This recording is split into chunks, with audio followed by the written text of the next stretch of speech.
তিন জায়গায় প্রয়োজনে মিথ্যা বলা যায়। এক নাম্বার, আপনার ওয়াইফকে খুশি করার জন্য, সে একটু এরকম না বলে একটু কৌশল করে বললে খুশি হবে, ওটা বলা যায়। দুই নাম্বার, জীবন মরণের ব্যাপার, যান বাঁচানোর জন্য একটু কৌশল করে ঘুরিয়ে বললেন, এটা জায়েজ। তিন নাম্বার, দুইজন ঝগড়া লাগছে তাদেরকে মিলিয়ে দেওয়ার জন্য কৌশল করে একটু মিথ্যা বলা, ঘুরিয়ে বলা যায়। দুইজনের মধ্যে দেখলেন যে সম্পর্ক খারাপ, একজনরে বললেন, ভাই সে তো ওই দিন আপনার ব্যাপারে অনেক প্রশংসা। কি আমার ব্যাপারে প্রশংসা? কি বললো? এই বললো আপনি নাকি এই করছেন ওই করছেন, অনেক প্রশংসা। লোকটার মন খুশি হয়ে যাবে তার ব্যাপারে, ঠিক কিনা? আবার তার সাথে যার ঝগড়া, ওরে যে বলুন, ভাই ওই দিন তো সে আপনার অনেক অ্যাপ্রিসিয়েশন করলো, অনেক, সে তো অবাক, কি রে বলে কি? এই যে দুইজনের ব্যাপারে দুইজনের একটু ভালো ভালো কথা বলে দিচ্ছেন, একদিন দেখবেন রাস্তা দিয়ে হাঁটার সময় একে অপরকে সালাম দিয়ে ফেলছে, সালাম দিয়ে বুকে জড়ায় ধরছে, আছে না নাই?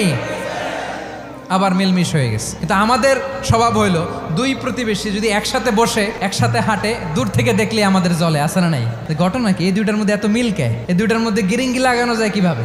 আল্লাহর কাছে তওবা করেন, এই মানসিকতার যেন আমরা না হয়, আমরা মিলিয়ে দিব।